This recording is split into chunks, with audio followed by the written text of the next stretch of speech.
Аргумент плюс, како што најави, вечерва тема за корупцијата, борбата со корупција и беззаконието. Разговарам со Билјана Ивановска, поранешна председателка на ДКСК. Добро вечер. Добро вечер, благодарам за поканата. Не случајно реков и беззаконие, бидејќи се соочуваме актуелно со такви примери, информираме овие денови, пак имаме и можност да ги прокоментираме. Ивановска, веројатно малку полесно ви од позиција на наблюдувач на ова што се случува во ДКСК, со тоа сакам да почнеме. Полесно да ги коментираме работите, иако вие бевте гласна и како председателка за овие работи. Цвета Ристова, член на антикорупцијска, поведени 2 предмети од страна на низините колеги во ДКСК. Сега вака најпрво прашувам со претходната председателка Татјана. Сега со ова, колку веќе се урива довербата, иако секој е невин додека не се докаже вина, се урива довербата во оваа институција, која навистина до предизвесно време ја сметавме за важна карика во таа борба со корупција. Се зависи од тоа како комисијата ќе функционира. Ова е испит. Се нешто што се случува е испит за нас. Во случајов сега испит за комисијата, така? Доколку комисијата дојде до, анализирајќи го случајот, дојде до одредени резултати, застане цврсто на ставот како што треба, нели, тоа ќе го подигне нејзиниот интегритет, рейтинг и така натаму. Значи се е некаков испит. Се зависи како институцијата ќе функционира. Инаку, да, можеби во случајот сум како наблюдувач, меѓутоа ако се сеќавате, првиот наш предмет беше предметот со Нури Бајрами и со баџанакот Талат Џафери. Значи ние први почнавме сами со себе да се бавиме и да видиме дали имало судир на интерес или немало, па баравме од правниот факултет да ни даде, па испадна дека баџанаците не се блиски лица, туку дека само од етички аспект требало Талат Џафери да нели да се иззема, ама не влијал на резултатот. Така што и во овој случај е добро што се отвори предметот. Комисијата убаво треба да истражи, се докажува, буквално се докажува, дали живееле, дали не живееле, кога била фирмата основана, кога не основана, кога се пополнувал анкетниот лист. Значи тоа се податоци кои што може да се докажат. Комисијата треба јасно и гласно да ги презентира пред јавноста, бидејќи е многу важно ова. Значи анкетниот лист не е само туку така да се каже, затоа што во Законот за спречување на корупција и судир на интереси има член кој што вели дека член на ДКСК може да биде разрешен од собранието доколку не достави анкетен лист, доколку достави погрешни податоци во анкетниот лист или ако функционира од состојба на судир на интереси, што значи дека не е тоа туку така безазлено. Да претпоставиме дека е се во ред, дека сите овие законски процедури биле запазени од членот Цвета Ристовска, останува вториот сомнеш, а тоа е влијанието. Дали таа работела или не под влијание. Затоа што токму од тука почна се, односно почна од предметот со директорот на АНАБА. Тука почна да се остава простор за сомнеш. Со неговата диплома и дипломирање и со неговата диплома и со фактот дека таа предавала на тој факултет. На тој факултет. Сега да потсетиме за јавноста, значи се работи за случај во кој што синови на Ристовска беше, да, на Цвета Ристовска, учествуваат во кампања за председателски избори, од која што од кампања и на двата кандидати и на ВМРО ДПМН и на СДСМ, нивните компании добиваат пари и тие практично и таа практично вели дека легалистички немало обврска да го прифати да го пријави овој имот на низините деца, бидејќи физички не живеела со тие деца. Но ова што го велите вие, и технички да е вака, значи по слово на закон, и технички да е навистина така во реалноста, влијанието е тука. Се работи за член на антикорупцијска која што, меѓу другото, е задолжена да го следи текот на парите во изборија. Така е.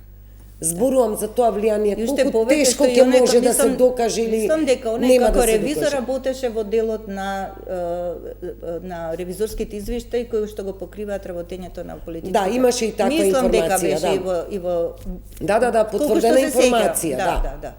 Сега прашувам колку ќе биде тешко етички, неетички да се докаже ова влијание ако видете, секогаш кога ДКСК треба да гледа и да има увид во документи на своите деца кои земале пари, имале тек со некои од партиите. Значи треба не треба да работи, значи не треба да помисли да работи такви документи во секој случај, а дали имало или немало влијание се гледа по работењето за одреден предмет, како што беше, пак ќе го посочам овој предмет, кога на крајот на криштата сите искочивме како глупави, мислам, не направија будали со информацијата дека СК не е надлежна, како може да не е надлежна да каже имало, немало диплома, мислам, да не навлегувам се во тој предмет, меѓутоа сакам да кажам дека остави сомнеж за влијание. Новиот претседател Чучул ветува некоја транспарентност и се транспарентни, но транспарентноста секогаш по дефиниција не значи транспарентно работење. Не можеме ние да знаеме во позадина што се случува во институциите, која и да е, секако тоа најдобро го знаат тие што ги водат институциите. Пак ќе ве прашам, и со претходната претседателка, веќе таа има обвинение, дел од судски процес и за службена тајна, мислам и за дело фалсификување. И сега и овој случај, и АНБ го спомнавме, значи, сето тоа се урива и го подкопува интегритетот и довербата на граѓаните што имаат кон оваа институција, што треба да имаат. Апсолутно. Се согласувам дека ја подкопува и дека сега, значи, кога вас ви се забавува работата за да вие стигнете до определена цел во определено време, треба многу брзо да се забрзате, нели? Ова е сериозна кочница, не можам да речам дека е безазледна работа. Дотолку повеќе што и самиот закон пропишува разрешување на членот доколку ги прекрши овие... Ивановска, сакав токму да ја прашам, како е законската постапка? Кој треба да покрене иницијатива за разрешување? Ако велите дека постојат неколку основи за разрешување на член во собранието, други во основи технички ве велиме вистинито не живеела во случајот, го коментираме, не живеела со своите деца и така натаму, влијанието како основ. Значи влијанието е доколку не постапува во согласност со законската регулатива, односно постапува пристрасно и непрофесионално, фактички, нели прикрива одредени докази или така, нели. Значи со влијанието има последица. Со влијанието има последица на работењето на предметот. Затоа велам дека ДКСК сега од своето истражување треба јасно и гласно да ги обелодени резултатите, доколку има, зашто се може да се докаже, значи сите документи може да бидат достапни, да се покажат пред јавност и така натаму, и постои нели комисија за избор и именување во собранието, по предлог на таа комисија може да биде разрешена доколку се утврдат неправилности. Тоа е тоа. Тоа е постапката. Овде се врти околу имотот, се почнува, значи, имотната состојба, анкетниот лист. Ние го имаме случајот со скопскиот градоначалник, многу интересна приказна е, не достави анкетен лист после во законскиот рок, после именување и назначување на прв човек на град Скопје. Воздржано нема да кажам дека се уште не доставил, можеби попладневниве часови, можеби во текот на денот доставил, но последната информација од кабинетот на Орце Георгиевски беше во текот на оваа недела градоначалникот ќе ги достави податоците за имотната состојба во анкетниот лист, а до сега тоа не го направил бидејќи бил презафатен со работни обврски. И во меѓувреме од негово именување на град Скопје до сега две прекршочни платни налози. Платни налози. Казните се од 300 до 500 евра, значи две казни во пари. Градоначалникот били презафатен сум, но ветувам за оваа недела што тече, ќе го доставам анкетниот лист. Значи тука има повеќе моменти кои што не се баш пријатни, тоа значи дека вршител на јавна функција се поставува над законот, не го почитува законот и не доставува анкетен лист, дотолку повеќе што му се предочило дека заборавил, не можел, не знам што, му се испреќа платен налог и тој вели во рокот, ако го плати веднаш во рокот 8 дена, казната е пола, ама да достави, нели, му се остава простор да достави. Тој повторно не доставува. Зошто не доставува? Значи во законот си вели во рокот 30 дена од денот на именувањето имаат обврска да достават анкетен лист. И тоа сега е олеснето, сега е електронски е. Значи, не разбирам, значи, носител на јавна функција да не доставува, два пати му се дава казна, да не доставува анкетен лист, тој не ја заслужува функцијата. Тој треба да е за пример, а не да не доставува. Денеска ете со истото гледаме со град Скопје, имаат седница, цел парк е со паркирани возила. Значи, тие што најмногу треба да почитуваат, тие не почитуваат закон.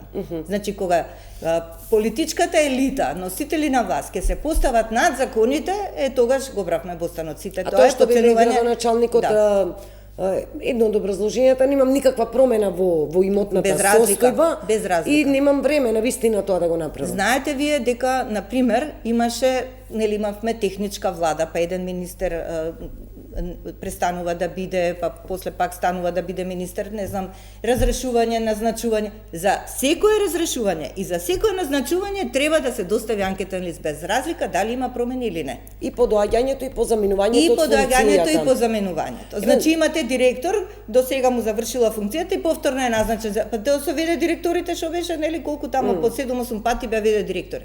И мора секој пат да достави анкетен лист. Значи, без разлика што од ова до ова нема никаква разлика, но мора да достави. Ја овој пример ќе го кажам малку пофлагрантен, иначе во групата на тие што не достави анкетни листови по локалните избори беа еден корпус од 30 на градоначалници, меѓу кои претходната Данила Арсовска во заменување не го достави, но рече не сум знаела, ќе го доставам, не е проблем.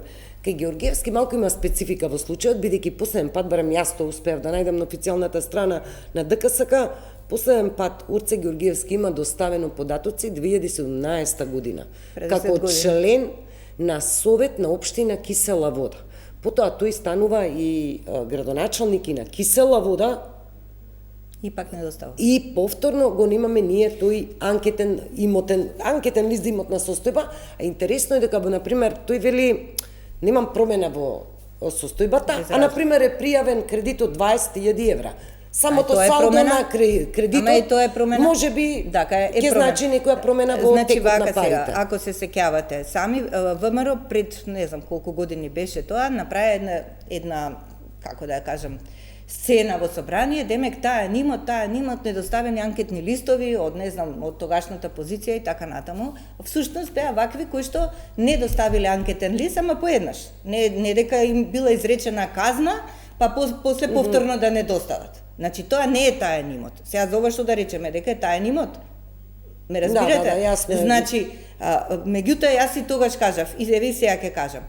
Доколку на носител на јавна функција му се достави прекршачен платен налог, да си ја плати казната, тој веднаш треба да достави анкетен лист. Ако не достави, тој не ја заслужува функцијата. Затоа што тоа ја представува таен имот. Затоа што имате луѓе кои што си велат подобро ќе платам 150 евра, гајле ми ја, ама нема да ми го знаат имотот. Ме разбирате? Видете, и сега имаше такви, само што ова да докажам, имаше такви на кај десетина од прилика, не се сеќам точно, ама беа на кои што имавме изречено казни, ги платија казните и повторно не доставија. И ние ги прочитавме по име и презиме кои се тие кои што платиле казна и повторно не доставиле.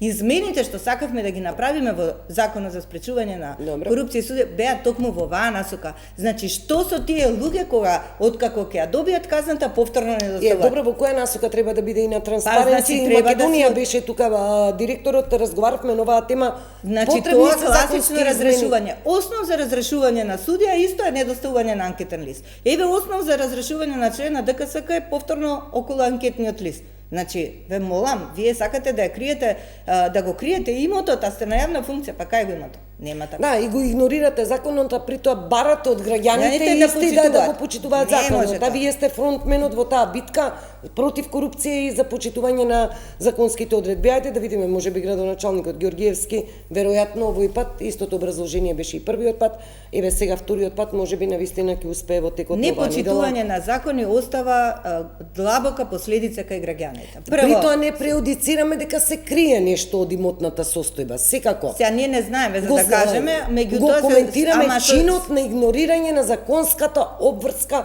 тоа да се направи. Поставување над закон. Тоа не е во ред. Пораката што се праќа и покри две тие прекршочни казни. Што не можете вие, јас не видам. Добро, и што треба да се смени? Освен ова што го велите разрешување, треба ли да се ургира во законите? Епа да, тоа ви кажав. Значи, ние сакавме измена во нашиот закон да се предвиди одредба што во случајот кога и покрај казните не се доставува. Што се случи со... Епа нема, не се направи измените тогаш. Се уште нема измени на тој закон. Формирано, да се обидам да најдам точниот наслов, Национален совет за финансиски истраги и конфискација на имот. Тело во собранието, видовме се собра министри, половина влада, се објавува, уште една нова поребносна битка со корупција, забрзување на финансиски истраги, конфискација на имот. Се отворија во јавноста дел од дебатите дали државата на ваков начин прави пандан на веќе постоечки инструменти, тела што ги имаме, комисии и така натаму задолжени. Вака како ви личи, ни е потребно ли уште едно тело, може би централизирано, за да ја засилиме таа битка, тоа е образложение. Многу тела, малце ефекти. Значи, предходната година, мислам дека направива национална комисија, така беше? Национална комисија за финансиски истраги и конфискација на имот. Па потоа, негдека пред повеќе од пола година, донесоа и национална стратегија за финансиски истраги и конфискација на имот. Нити видовме што е обврската на таа национална комисија, нити видовме извештај од спроведувањето на националната стратегија, нити пак знаеме, барем ја не видов, не знам, може вие сте виделе, кои ќе бидат надлежностите на ова тело. Ги знаеме или не? Не ги знаеме. Второ, мене и самиот наслов ми е малце чуден, вика Национален совет за финансиски истраги и конфискација на имот. Тој совет ќе прави финансиски истраги и конфискација? Не. Не може да прави. Па веројатно тука ќе се координираат министрите, тука члени, ама тие не финансова прават. полиција и... Вака сега, извршната власт не прави истраги. Извршната власт е владата, таа не прави истраги. Имаме правосудството, таму се истрагите. Значи, ако се сеќавате, некаде во 2019 година собранието усвои закон за таа АРО канцеларија во јавното обвинителство, која што требаше да биде како меѓуресорска канцеларија, што ќе обединува тука буквално ресори кои што се бават со истраги. И знаете што се случи, таа не профункционира. Ама и уште да додадам што ќе собира податоци не само од тука, од нашиве ресори, туку и од меѓународните инстанции. Значи, многу појако. Не профункционира, претпоставувате зашто? Затоа што буџетот на јавното обвинителство тоа не го дозволува. Кои се препораките од извештајот на Европската комисија? Да нема влијание, финансиска независност, да има финансиска независност и да има кадровска екипираност. Дали овој совет ќе им обезбеди финансиска независност и кадровска екипираност?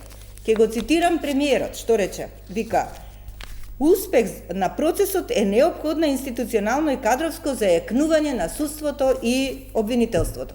Сега го кажува тоа.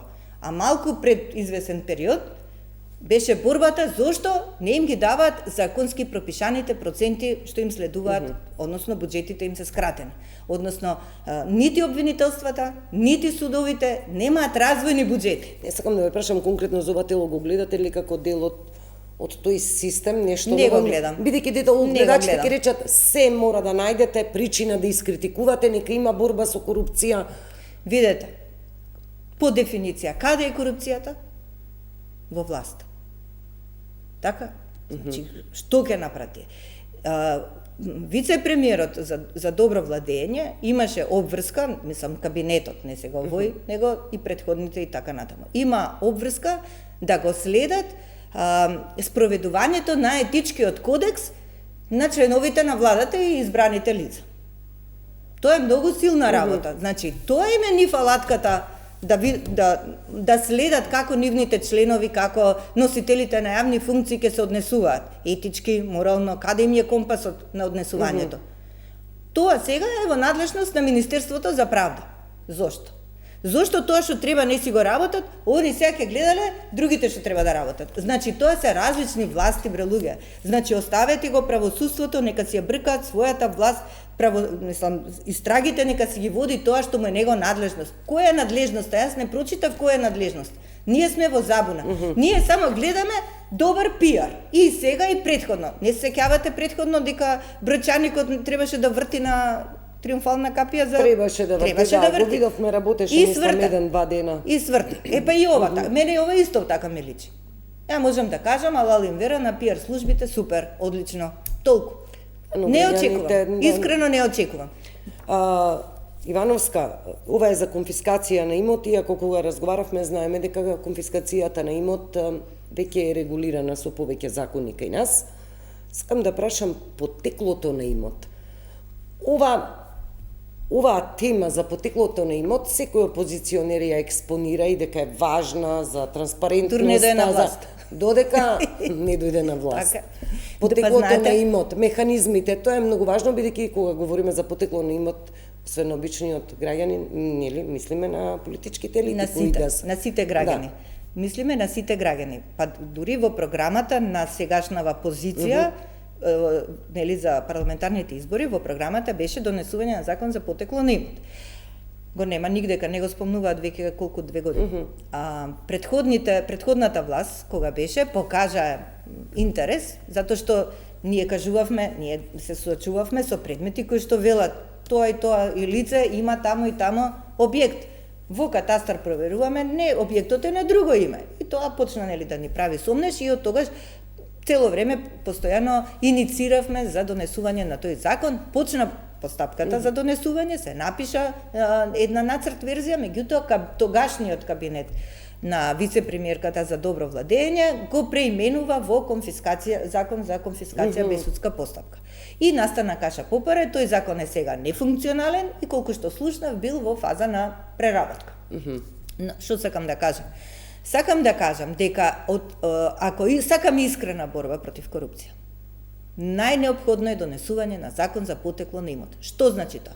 Тоа значи едно добро софтверско решение кое што би го спровела финансовата полиција, бидејќи тие имаат методологија за следење на имотот, нели? Текот на парите, на капиталот. Поврзани се. Значи, тие се секако поврзани со институциите. Тие се поврзани со банките, со катастарот, со Они се поврзани. Значи, треба едно решение софтверско кое што ќе ги вади податоците, ќе ги вкрстува во одредена точка за да може да се добие веднаш и на време. Тоа знаете што ќе биде? Тоа ќе биде Safe City. Да, ма за ова тешко или тешка е политичката волја да се Тешка е политичката волја, јас така гледам, дека е тешка. Иако кажуваат да ќе го направиме, да, времето си поминува, никој ништо не прави, затоа што треба да се сеќат гранките кај што седат. Ете тука е проблемот. Инаку така да се воведе, одма да се вадат црвени знамења на оние граѓани кои што несразмерно им се зголемил имотот, готово, тука се надоврзува јавното обвинителство, МВР и така, тоа е таа меѓуресорска соработка. А не сега власта владата е извршна власт, нема што во истраги да се меша.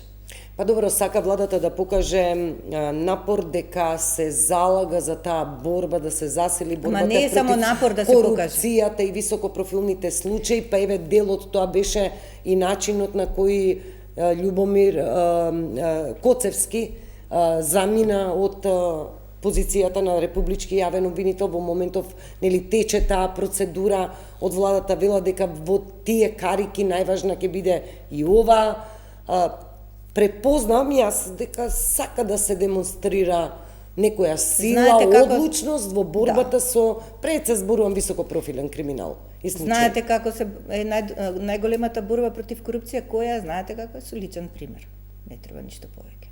Со личен пример. Како се тоа функционирате сами, да? Па функционерите сами со личен пример ќе покажат дека се грижат за државните ресурси, дека се грижат за буџетските средства, дека не создаваат дополнителни непродуктивни трошоци, дека не им помагаат на своите блиски пријатели за да добиваат тендери, дека не делат проценти со тоа е. Ајде така нека постапат. Тоа е нивниот личен пример. Така? Па добро, ние имавме вакви примери за поврзаност, ама сите завршија со деманти, со негирање, со партиски препукувања. Зборувам одреден функционер со блиска фирма од кумови, од роднини, од браќа, сестри и така натаму, поврзано со тендери. Типично македонска работа. Ама секаде имавме оправдување. Па тоа е. Секаде во секој случај. Значи типично македонска работа, ја волим позориште, али не у мој куќи што беше онаа емисија. Така и овие кај нас. Значи да, ама никој да не си го јаде стапот, никој да не е крив, да се каже законите не чинат не знам што и отиде возот. Значи не може така. Не може така. Ајде нека си се бават тие сами со себе, нека покажат дека нема да трошат буџетски пари, еве, на непродуктивни трошења, да не ги споменам возилата више, аман со тие возила. Сите се со возила. Колку пари се тие возила? Да не зборам за репрезентациите што ги трошат парите, така? Да не зборам за вработувањето што ги прават сега, особено после изборите. Знаете колку имате огласи за вработување на определено време? Еден куп. Што е тоа, ако не е клиентелизам? Така? Значи, дали се залагат за вистинско функционирање на системот на државата со поставување на прави луѓе на прави места или со поставување на свој партиски војник? Ајде сега ќе видиме како ќе биде изборот на јавен републички Ајде да видиме. Нели многу тешко школа поминуваме. Ја има листата, треба да даде мислење поединечно за секој, но за волја на вистината да кажем ова мислам 9-ти јавен републички обвинител од самостојноста на Македонија до сега, сите нормално доаѓаат како предлози на власта во моментот на владеачка гарнитура, заминуваат со жестоки критики на опозиција. Видете, сите тие имаат некакво претходно искуство како обвинители. Јавноста се дело тој систем. Значи тие не се непознати за јавноста. Така, она што по мене треба да го направи Советот за јавни обвинители, нели рековте и сами дека треба во рок од 15 дена да даде поединечна оценка за секој. Прашањето е каква методологија за оценување ќе спроведе Советот на јавни обвинители. И дали резултатите од тоа оценување ќе ги образложи пред јавноста и ќе каже Филјан обвинител е ваков и ваков, а ова е ваков поради тоа, односно поради тоа. Така, ако се извагаат работите во ред, нели? И ние ќе добиеме обвинител со интегритет. Тоа е целта. Значи, немате вие тамо обвинители или суди кои што не ја знаат работата, да бидеме на чисто. Сите си се тие експерти. Прашањето е до каде се со интегритетот. Добро, па сега ние знаеме и структурата на актуелниот совет на јавни обвинители, знаеме. Значи само интегритетот е проблем. Распоредот на политичките сили условно и таму да го кажеме. Интегритетот е она што што пропушта или не пропушта влијание. Ќе ги видиме мислењата колку објективно, колку субјективно и дали тие критериуми ќе бидат мерливи, зборувам кога зборувам мерливи, секој има во својата кариера мерливост, нели? За сработено и нели сите обвинители во текот на годината се оценуваат. Јавниот обвинител ги оценува, Советот, не знам, они имаат годишно оценување. Да, сепак имаат некој начин на кој што треба да се постапува за да се даде оценката. Морам да завршиме, само сакам да ве прашам. Две големи работи ни се случуваат овие 2 дена. 5 тони марихуана од територијата на Македонија откриени во Србија. Премиерот владата воздржано ги коментира овие ситуации. МВР, Царина не прецизира дали ќе отворат внатрешна контрола, па денеска малку разговаравме со колегите кога беше бегството на Артан Груби и на други. Веднаш беа суспендирани началници и одговорни на смена. И вториот случај е овие протести што ни се случуваат поради времена заплена, не заплена, одземање на возила, поради сообраќајни прекршоци. Па имаме проблеми со граѓани во повеќе градови. Колку овие 2 случаи се тест или ќе бидат тест за она што го велиме борба со корупција, праведен систем, да видиме навремена реакција? Видете, она од кое што ние патиме е субјективност. Во случајов и во првиот и во вториот не се појавува нешто објективно и тоа нели ги тера во ќорсокак. Во случајот со колите СФС-те ги открива, така ли? Да, СФС-те безбеден град. Да речеме дека е тоа нешто објективно, нели, системско решение, објективно решение кое што ги детектира слабостите и ги санкционира, така? И во случајот со Царина што кажувате, и тоа исто така може, таму има камери, не може да се вратат камерите, се види како поминала марихуаната? Може. Значи не треба тивко да се коментира случајот, туку треба гласно да се коментира, односно вратете ги камерите назад, кој бил на смена, како, се утврдува бе луѓе, се утврдува. Значи прашањето е се сака или не. Институциите велат и едната и другата, конкретно за марихуаната, да чекаме ОЈО го презема предметот за, мислам, за марихуаната ќе постапува, но вака е едноставно на вистина кога ќе го речеме, кога ќе го коментираме. Да, ако не се види, знаете што, едноставно е да се види смената како што сме виделе постапување во други вакви случаи, нели? Така е. Работата е следна. Некој доктор-хирург го оперирал својот син, ама не знал дека е неговиот син.